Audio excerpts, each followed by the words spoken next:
so determined. I could go on. Mexico, Mali, Zambia, Ecuador, Tanzania. Most modern countries outside of Europe had their borders set according to this principle, uti possidetis juris. Why? To avoid chaos, to prevent wars. And just like every other state that emerged from a former empire, Israel's borders were shaped by this principle too. The borders of the British Mandate are the legal borders of Israel, and the Mandate, a binding legal document recognized by the League of Nations, called for the establishment of a Jewish state in all of that territory, including the area that Jordan illegally occupied between 1948 and 1967. Now, maybe you are thinking, if that is true, how come I've never heard it before? And if you're right, why does the European Union and some newspapers call it occupied territory?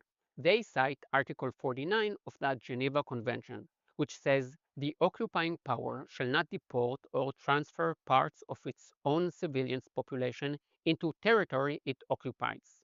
And to that I will say what I told you earlier. If Israel is an occupying power, who did it occupy it from? Such a simple question. Why does this international law, uti possidetis juris, which defines most of the world's borders, not apply to Israel? To me, it is simple.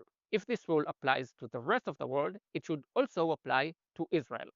The West Bank, or as I prefer to call it by its indigenous and historical name, Judea and Samaria, belongs to Israel. And even if you disagree with that, the very least you can do is call it disputed territories. Why it is always illegal settlements in occupied territory. At minimum, just say disputed. That's accuracy.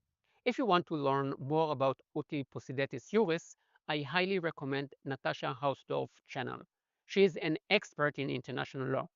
Some say her English is better than mine. I'm not so sure about that. Of international law is critical if negotiations are going to have any chance of success, because you cannot negotiate in good faith when both the law and the history are being misrepresented to this extent. So, what's the solution? To understand the solution, we need to understand the problem. And the problem was never that Jews refused an Arab state.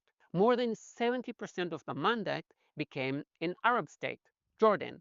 And even then, the UN offered to split the remaining land again and give another Arab state.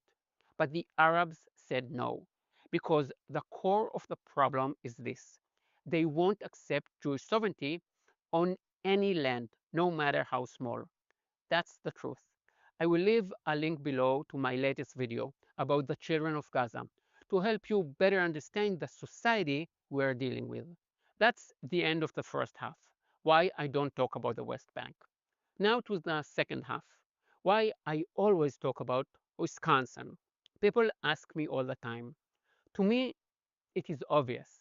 New York is New York, Texas is Texas, Massachusetts is uncomfortable to say. Idaho doesn't sound like a state, it sounds like a shout. Hey ho, Idaho. But Wisconsin, perfect. Like, say it with me. Wisconsin, perfect. If you have more questions about the West Bank or Wisconsin, drop them in the comments. However, I highly recommend that you watch a few of Natasha's videos first. She's amazing. My next video will be about why Free Palestine is actually a terrible idea. If you would like to be notified, simply click the little bell below. And thank you to all my supporters. You're the reason I keep going. See you in the next one. Yalla bye. To the Minister of Foreign Affairs of the State of Israel, His Excellency Mr. Gideon Saar. You have the floor. Thank you, Mr. President. We heard the heartbreaking testimony of Eli, brother of the hostage Eviatar David, starved by Hamas. I want to thank the US and other countries for answering our call. Thank you for convening this urgent and important meeting of the UN Security Council. But we also heard here so many lies.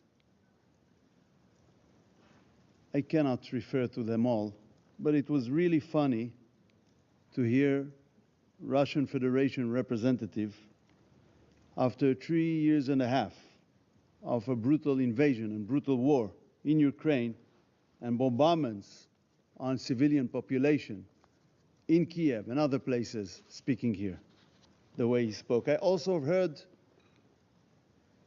the Palestinian representative.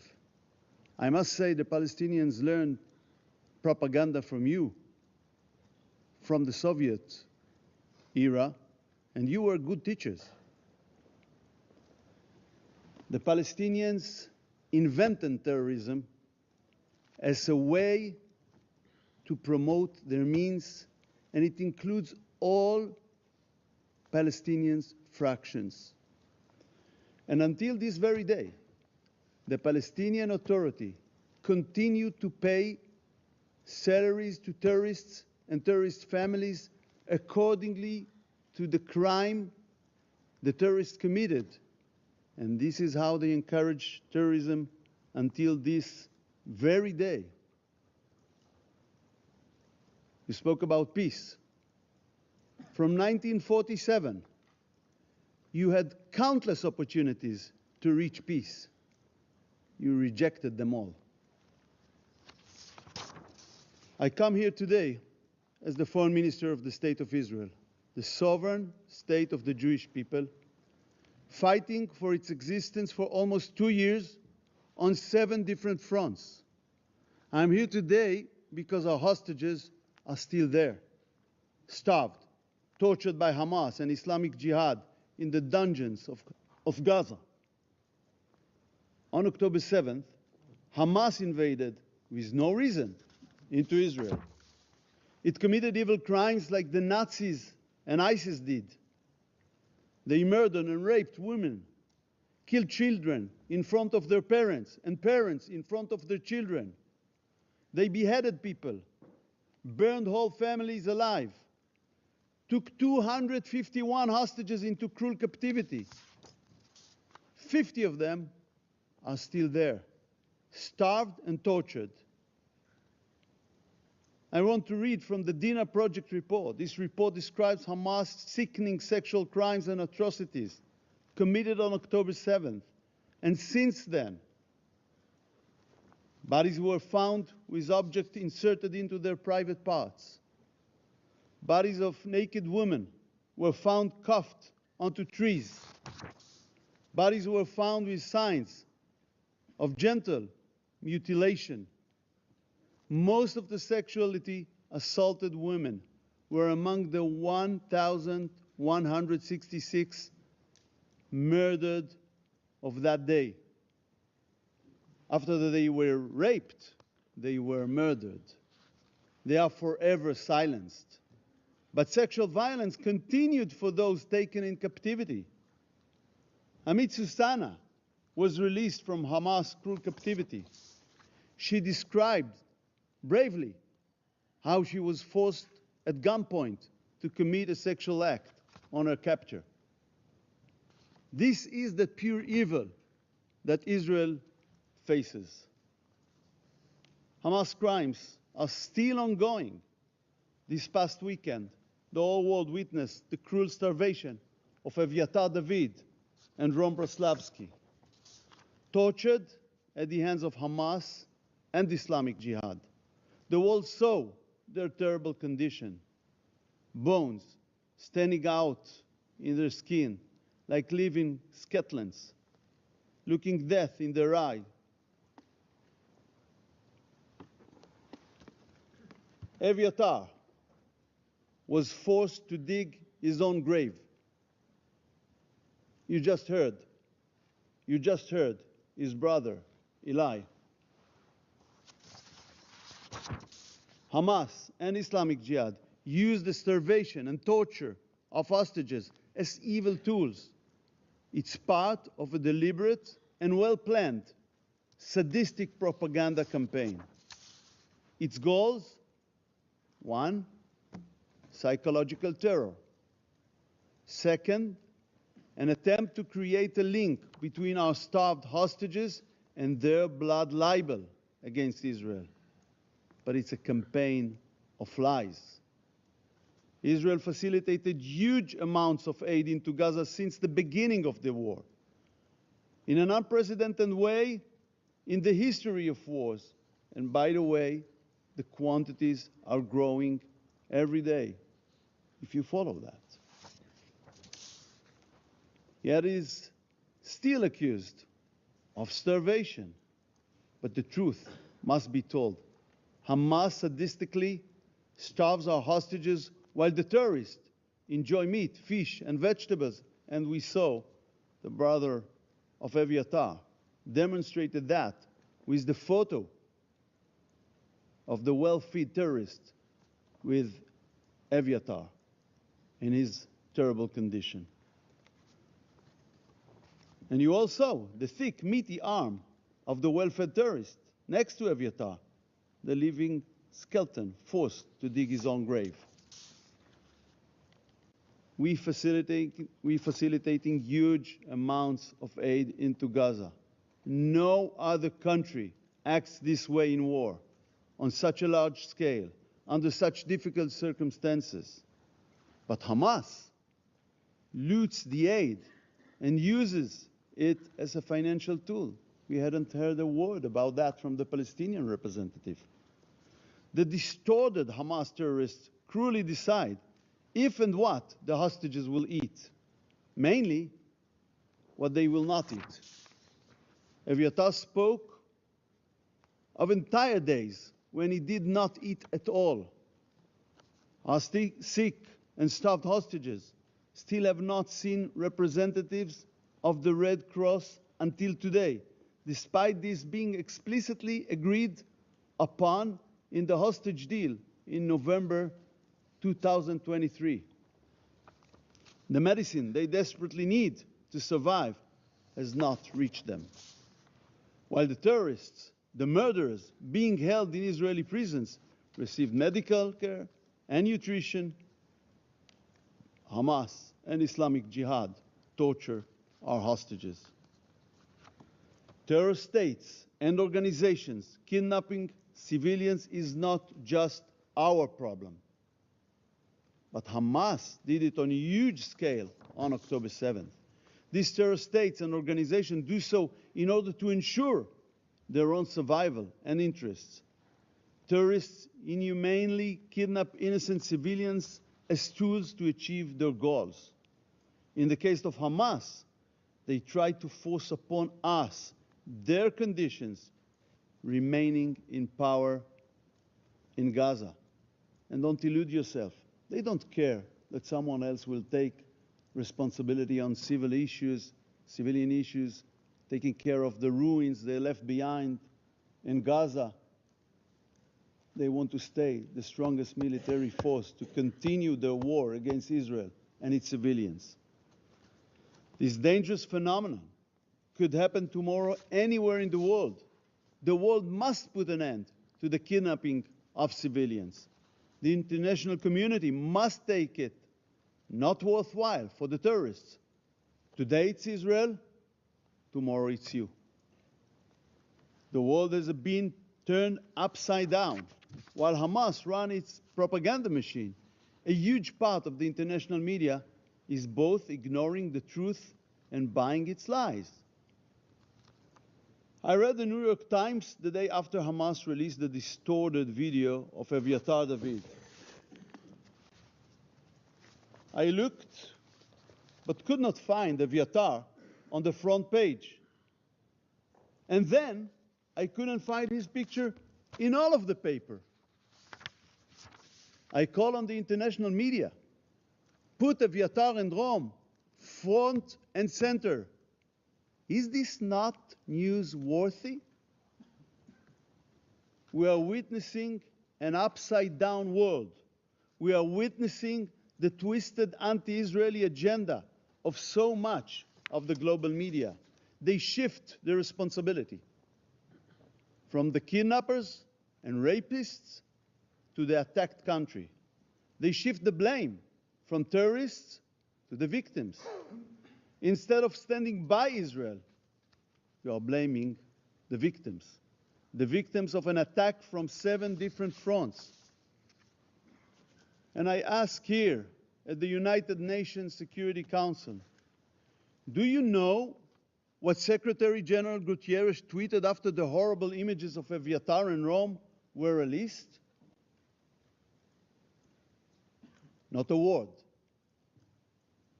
Deafening silence. Yet we all see his endless and obsessive tweets against Israel, time and again. Ladies and gentlemen, what we are witnessing today is the rise of psychotic anti-Semitism around the world, flamed by modern blood libels like darkest days in history. Jews are hunted around the world simply because they are Jews. In Melbourne, in Amsterdam, in Paris. But it is not the only war on earth, but it's the only case. People are being hunted everywhere because of their nationality. Do you know of another nation fighting for its life and suffering around the world from hostility and violence? We are living in an upside-down world, a world in which Israel is put on a bench of the accused while it fights for its survival. There is a name for it. It's called anti-Semitism. 80 years after the end of the Holocaust, anti-Semitism is having its golden age once again. There are countries that acted, even in this building, to pressure Israel instead of Hamas during sensitive days in the negotiations. They directly contributed to the assassination of the chances to reach a hostage deal and ceasefire. They prolonged this war. This is what they did. So now let us ask the simplest questions. Who initiated the war on October 7th? Who is responsible for its continuation, for the endless suffering?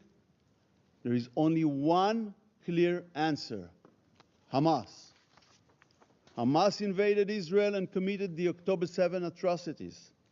Hamas still refuses to release the starving hostages from its dungeons.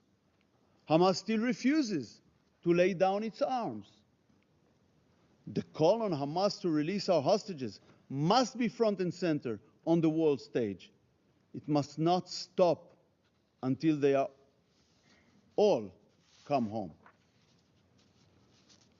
Mr. President, we call for the immediate and unconditional release of our hostages. We call on the UN Security Council to finally condemn Hamas for its evil crimes, to hold it responsible, and to demand the immediate release of all our hostages. Thank you.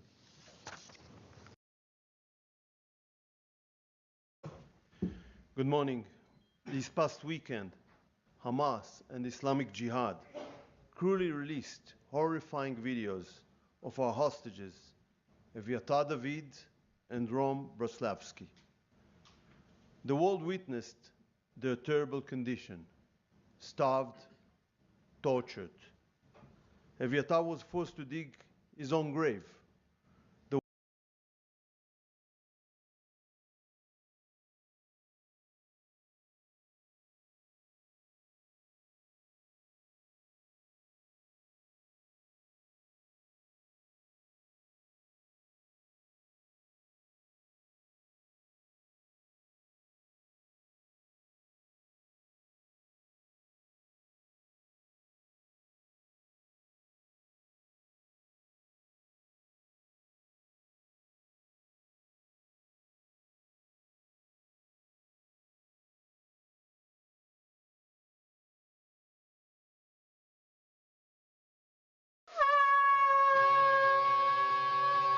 Coming up on Jerusalem Dateline, change in strategy.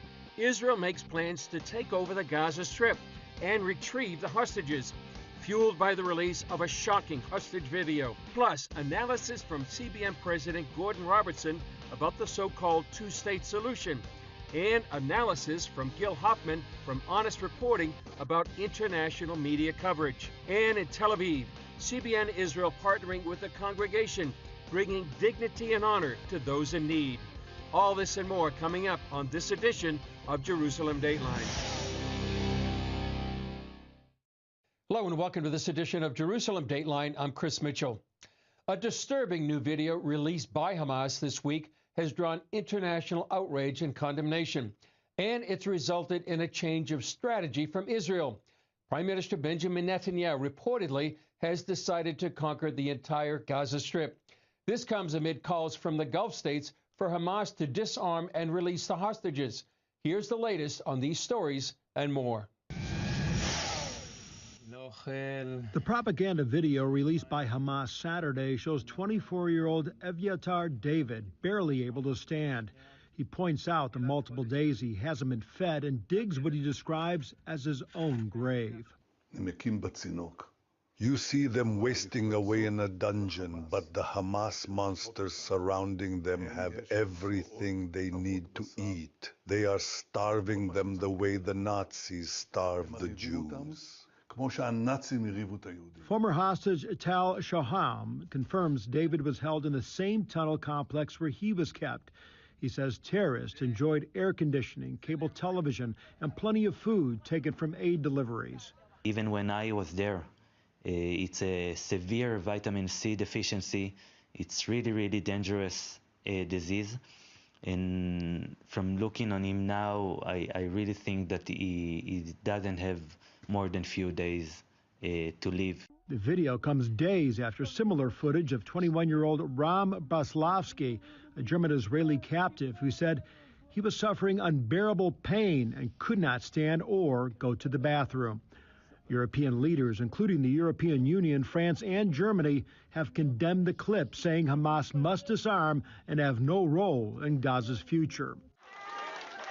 In Jerusalem, White House envoy Steve Witkoff met with hostage families, telling them President Trump wants to broker a ceasefire that will return all remaining hostages. We feel that Mr. Witkoff is very much with the families. He feels us, he understands us, and he said that he's going back to Washington, where he will share these stories with the president himself. And he has no other mission that the president has prioritized more than getting a hostage deal for all the 50 hostages to come back. Netanyahu urged the International Committee of the Red Cross to intervene with food and medical care. Johnny Moore, the Gaza Humanitarian Foundation, was on Fox News slamming the United Nations for complaining a lot about Israel aid to Gaza, but doing very little to help. We don't want to argue with the United Nations, even though they don't pick up their own food, they don't deliver their food. By their own statistics, 90% of the it's unbelievable. Like, to just say, oh, 95% of the trucks don't make it, but we have to do better. That's unacceptable. That's the United States money. That's European money. Speaking to reporters Sunday, President Trump rejected claims of genocide in Gaza. I don't think it's sad. Look, they're in a war. Some horrible things happened on October 7th, as you know. It was a horrible thing. House Speaker Mike Johnson is in Israel. He met with Israel's Foreign Affairs Minister and visited the Western Wall. Our prayer is that America will always stand with Israel, and that we will we pray for the preservation and the peace of Jerusalem. That's what Scripture tells us to do.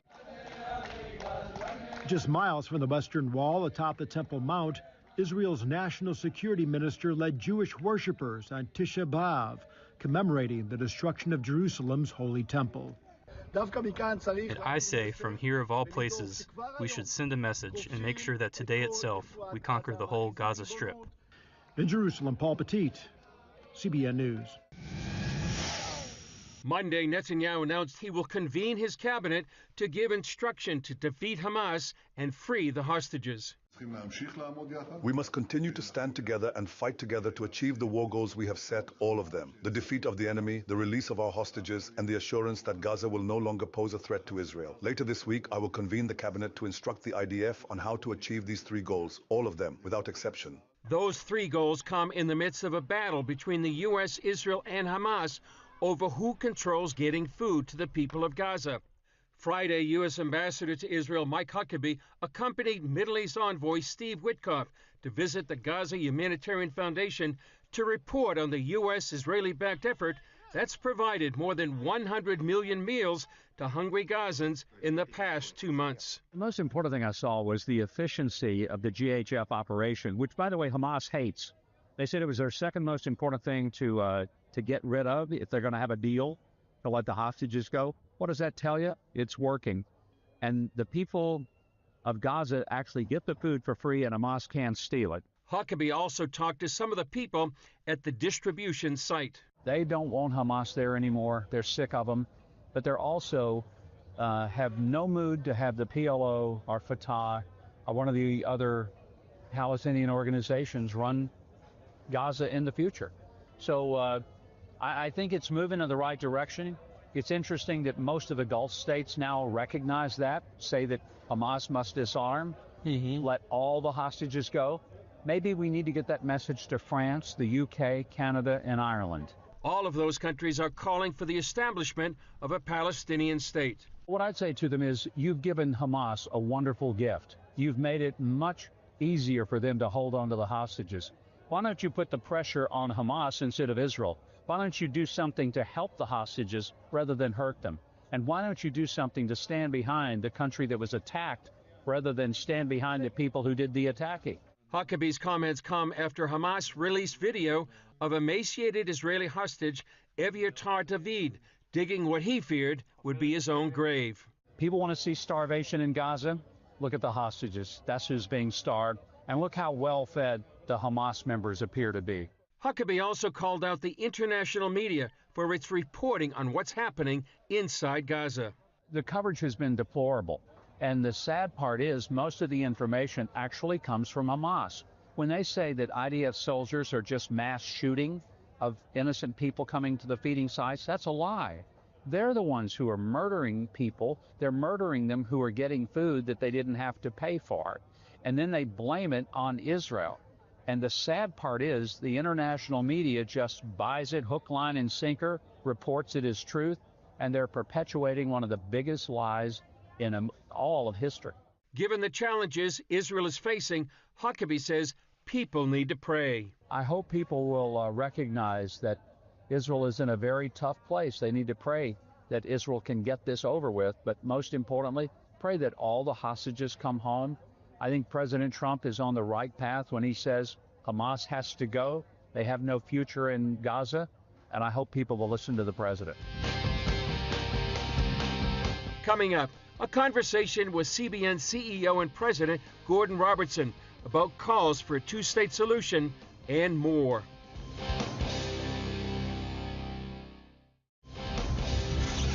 Hamas's use of media to capture the world's sympathy has created support from many nations who are now calling for a two-state solution. I spoke with CBN CEO and President Gordon Robertson about this development and Israel's response. What's the response in the Israeli government to now an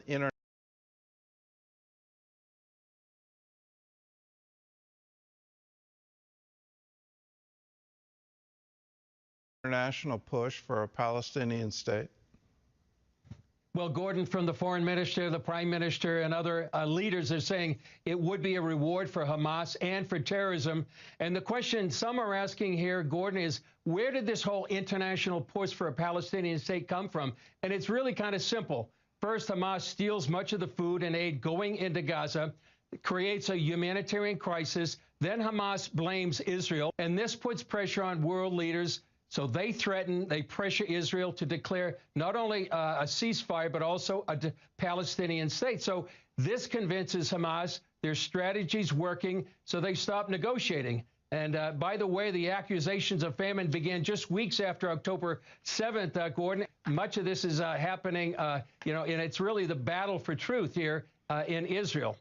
Well, I keep pointing out that the population of Gaza was hungry. There was a Stanford survey done right before August, before October 7th, and found that most Gazans, the majority of them, had food insecurity. They didn't know where their next meal was coming from, and that's under complete Hamas control. Why is that narrative not being spread? It just seems the news media seems to willingly want to be a propaganda arm for Hamas. It really feels that way, Gordon. I mean, when you talk about the New York Times, and that picture not only was on the New York Times, but other publications throughout the world, and that narrative seems to continue to be followed. Well, the Israeli public opinion and political opinion has been famously divided over the last 5 years. Is this Palestinian, the call now for a Palestinian state, is that uniting them?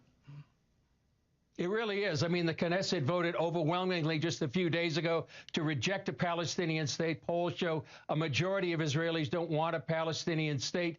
World leaders like the Canadian Prime Minister, Mark Carney, is saying you can't have a Palestinian state that includes Hamas, and the Palestinian Authority has to be reformed. When I talked to our good friend Itamar Marcus from the Palestinian Media Watch, he says the reality is different on the ground, and that in official media and in polls, the Palestinian people are simply just like Hamas. In a recent poll, 85% of Palestinians in Judea and Samaria, they oppose disarming Hamas. And then this year on official media, and this is Palestinian Authority media, religious leaders said, quote, Allah count the Jews one by one, kill them all one by one, and don't leave even one. They also say Jews are like Satan in human form. So Marcus is making the point, creating a Palestinian state without Hamas is really a farce, since the people themselves are Hamas. Well, Israel has been working hard to get aid into Gaza. What more can they do to either alleviate the humanitarian crisis created by Hamas or also fight this media narrative about starvation? I would say, Gordon, back to your point, just keep fighting, getting out the truth. There's a military battlefield, but the media battlefield is maybe just as important. The military war may end, but the media war is going to continue. It's simply not a matter of lack of aid. There's the aid going into Gaza compares to the kind of aid going into Berlin during that airlift in 1948, nearly 2 million pounds of aid. So the question is, who are you going to believe? Israel, or maybe the New York Times, or Hamas, or the UN.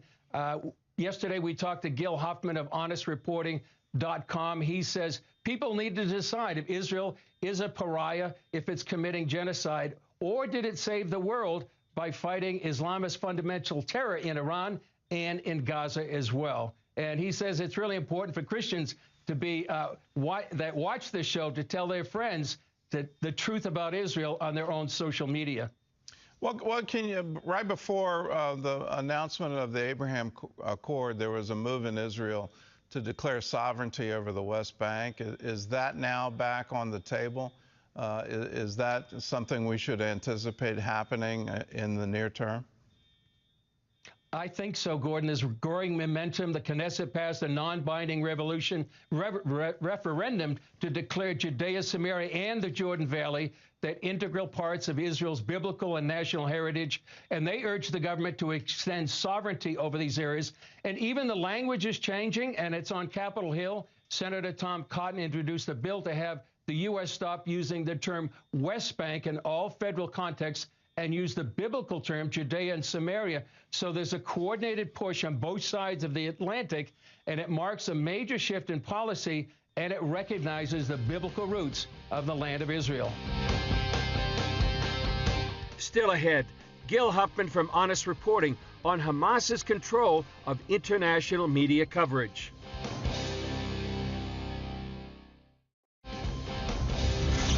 As someone on the front lines of the information war, Gil Huffman from Honest Reporting has spent years setting the record straight on how the media is covering Israel. He and I spoke about the recent debacle over the image of the sick child in the New York Times and how it affected the tide of public opinion. Gil Huffman, you're the executive director of HonestReporting.com, and I can tell with the news lately you've been very busy. First of all, there's been a picture in the front page of the New York Times. Tell us about that and why you wanted to focus on that at Honest Reporting. Well, this picture, Chris, that was published on the cover of the New York Times and other media outlets around the world was very damaging to Israel's reputation at a very sensitive time. There are negotiations now to bring home our hostages and end the war. These hostages are starving. Whether the people of Gaza are starving is a question. The hostages of Israel are definitely starving in Hamas tunnels. And unfortunately, the attention was distracted by these photos. This one in particular that you can't turn a blind eye to of a child who looks emaciated and terrible. Well, it turns out that this picture was of a boy who was sick from a muscular disease that had nothing to do with this war, nothing to do with Israel, but Israel around the world was accused of purposely starving Gazan children, and the damage has been done. The decisions were made about recognizing a Palestinian state by France and England and in Canada. Even the President of the United States said you can't fake starvation. Well, maybe you can, Chris. Is there a cause and effect? Do these pictures and media reporting cause diplomatic tsunami against Israel because so many countries are now calling for a Palestinian state? And diplomatic tsunami is absolutely the right term, unfortunately, Chris. This led to a wave of criticism all around the world. That's false, based on dishonest reporting by media outlets like the New York Times. And on my way here into this interview, I checked with my team that monitors media from around the world. I said, well, the New York Times apology wasn't even really an apology. It praised its own reporters who made a mistake. Did other media outlets apologize at all? And they found none. And I understand that the New York Times actually posted this on X account with 55 million, but the apology you call a non-apology was actually on a lesser account of maybe 88,000. Correct. And their public relations account, as if anybody wants public relations from the New York Times. People have got with the New York Times for news. And if you make a mistake of that kind of proportion that changed history, then you need to have an article on the front page of your paper, on the front page of your website, exactly the way you had that picture that caught people's attention around the world. And so the New York Times has prolonged this war. There are people who blamed Israel for prolonging the war, blamed Netanyahu for prolonging the war. Certainly people accurately blame Hamas for prolonging this war. And this time it's the media that's prolonged the war. The families here that are waiting for their loved ones to come home from Hamas terror dungeons, they know that it's the media's fault, and that's sick. How do you explain this? Not only the New York Times, but many other media that run with pictures like this or reports like this. I understand that they want to sell newspapers and they want to get clicks on their website. That's how it works. It's a business nowadays. Even media outlets that are known for being relatively pro-Israel, they ran these pictures because that's what grips at your heart. You know, in the end, we're all humans. You see a sick child, you can't help but want to find out what caused this child to be sick. And that's why media outlets need to do their homework. And the New York Times and others did not. Final question, Gil. What's the bottom line, and what are you trying to do through honest reporting? We need people to be aware that there's going to be a decision made around the world soon. This war on the military battlefield is ending, please God, very soon. But the war on the media battlefield, the narrative war, is going to be continuing. And people are going to be deciding, did Israel in this war become an international pariah, or did it save the world from an Islamic fundamentalist nuclear bomb? The contrast is that stark. We need Christians who are watching this show to tell their friends the truth about Israel making the world a better place. Share what you see on social media of Honest Reporting, or go to honestreporting.com so people will know the truth, and you can pass it on with your social media. That will go a long way because people see their friends as sources of information, and before you know it, your likers of your likers and your friends of your friends will know the truth. Yeah. Well, Gil Huffman, thanks for joining us and for the great work you do there at honestreporting.com. My pleasure, Chris.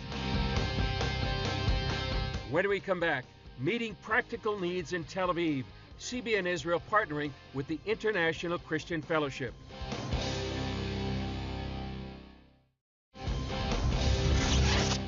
If you had the power to help people in a practical way, what would you do?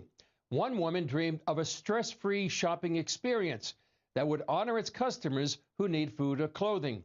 Thanks to our generous partners, CBN Israel is working with the group to make it happen. Nicole Yansazyan has the story. In the heart of Tel Aviv, CBN Israel has partnered with a congregation that is serving the community by providing shelter during the war and running. Israel has decided on a full occupation of the Gaza Strip. This was announced late last night that Prime Minister Netanyahu announced that IDF activity is going to move into areas that it has not yet been active, including areas where Israel knows that the hostages are being held, and Israel is moving to a full occupation of the Gaza Strip. Now, in this video, we're going to get into everything that goes into this decision, what the different options were on the table for the Israeli government to choose from, and why this is the choice that they made. To set the stage with this decision, let's go back to a few weeks ago when Hamas rejected the ceasefire hostage release deal that was on the table negotiated by the Americans. Now, according to the Qatari-owned media outlet Al Arabi Al Jadid from July 24th, a few weeks ago, Hamas's demands for a ceasefire are the following. They demand that the IDF forces withdraw from all population centers in Gaza and redeploy along the eastern and northern borders. They also demanded that all humanitarian aid be brought into the Gaza Strip exclusively through UN agencies and the complete disbanding of the Gaza Humanitarian Foundation. That's the American organization that has been delivering aid directly to Gazan citizens. And as I've explained in a number of previous videos, the reason that Hamas is demanding this is that the only way that they have cash and power is when the humanitarian aid goes through the UN agencies, which even by the UN's own admission means that upwards of 85 to 90% of it goes directly into Hamas's hands, where they then, of course, use it as leverage over the population, and they sell it at exorbitant prices to fuel their organization. So they're demanding a complete dismantling of the U.S. organization, GHF, all aid going through the UN. They also demand a total ceasefire, a total cessation of hostilities, an end of the war, and a commitment that Israel will continue negotiations beyond the initial 60-day ceasefire without resuming hostilities, even if a permanent agreement is not reached. They also demanded a full opening of the Rafah border crossing into Egypt and an increase in the number of Hamas prisoners held in Israeli prisons, including those serving life sentences, meaning including Hamas members who have blood on their hands, who've committed murder. On Israel and the U.S. side, there's a demand that Hamas release all the hostages, completely disarm, and be removed from any role in the Gaza Strip going forward. And that's why there was no ceasefire deal. It seemed that there was a deal in place, but Hamas backed out. And in an earlier video, we talked about Hamas's strategy and why they don't want to make a deal. Key